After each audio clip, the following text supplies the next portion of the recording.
The diner was buzzing with the usual chatter of morning regulars, but in the corner, something ugly unfolded. An elderly veteran, medals pinned proudly to his worn jacket, sat quietly sipping his coffee when a group of men began mocking him. Their laughter grew louder, their words sharper, each insult striking deeper than the last. The veteran tried to ignore them, his hands trembling slightly, but the disrespect in the room was impossible to hide. People looked away, unwilling to get involved, the air thick with tension. Then, from a nearby booth, a man slowly rose to his feet.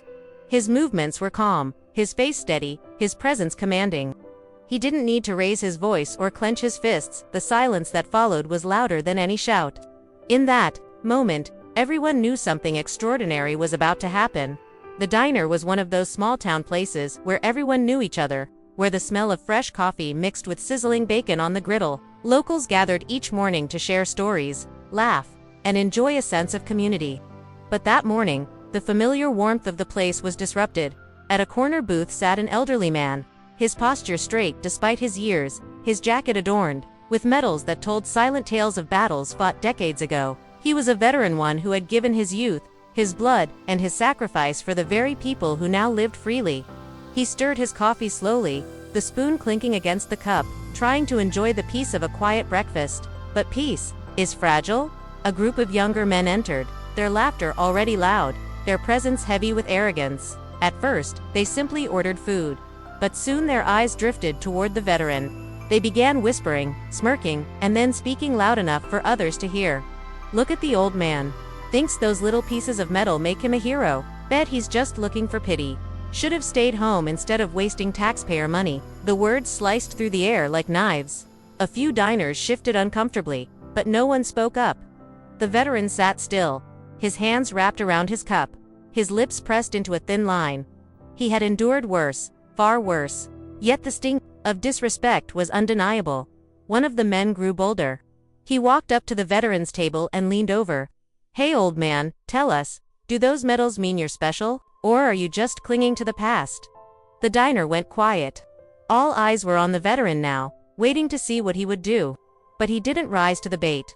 He simply looked at the man, his gaze calm, steady, but filled with unspoken strength. And then, from across the room, a chair scraped against the floor. A man, younger but composed, rose from his seat. He wasn't large or intimidating by sheer size, but there was something about his presence, a calmness that carried weight, a quiet authority that demanded respect. He walked slowly toward the veteran's table, his every step echoing in the silent diner. He didn't rush, he didn't storm. He simply stood beside the veteran, his eyes meeting those of the bully. "Sit down," he said, his voice calm yet firm, almost like a command. The bully scoffed. "Who are you supposed to be?" The man didn't flinch. He reached into his jacket and pulled out his wallet, flipping it open. A badge gleamed in the light. The room collectively inhaled. "I'm his son," he said. His voice didn't rise, but his words carried power. "And I'm also a soldier." Silence fell heavier than before. The group of men froze, their smug grins fading instantly. Around the diner, people's eyes widened as realization set in. The man standing there wasn't just anyone, he was someone who carried both authority and legacy. The veteran looked up at his son, pride welling in his eyes. He didn't need to speak. The emotion was evident. The bullies shifted uncomfortably. One of them muttered an apology, another stared at the floor. The arrogance had drained out of them completely. But the son didn't stop there. "You think mocking a veteran makes you strong?" he asked, his voice steady. "Strength isn't in your fists or your words, it's in knowing respect. This man gave you the freedom to sit here and laugh. He earned those medals with sacrifice. You can't even imagine. If you can't understand that, then you've already lost." The words struck deeper than any punch could have. The bullies, red-faced and ashamed, quietly retreated to their table. Not a word was spoken. The son sat down beside his father, placing a reassuring hand on his shoulder. The diner, which had been suffocating in tension moments before, now felt alive with quiet respect. People began clapping, softly at first, then louder. Some even stood in honor of the veteran. Tears filled the old man's eyes. He wasn't one to show emotion easily, but in that moment, surrounded by strangers who now treated him with the dignity he deserved, he felt seen. He felt valued. The son leaned closer to his father and whispered, "You don't ever have to fight alone. The veteran's voice cracked as he replied, "I never thought I would." For the rest of the morning, the diner carried a different energy.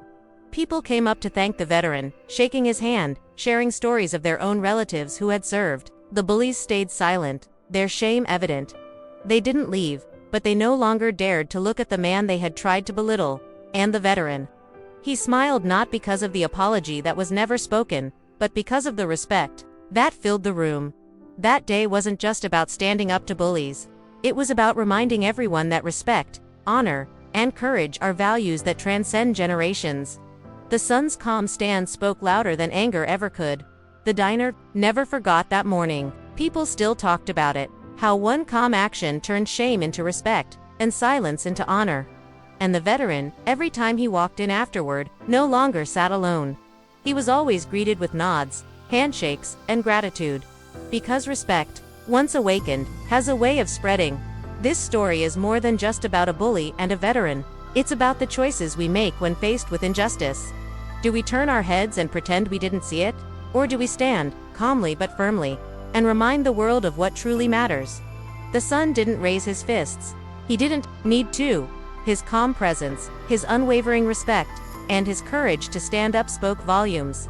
It's a reminder to all of us: discipline and honor don't always roar. Sometimes, they whisper, and still, the world listens. If this story moved you, share it with others. Let it remind people of the importance of respect for veterans, for elders, and for anyone who's given their all. Don't forget to like, comment, and subscribe for more stories that inspire, heal, and move hearts.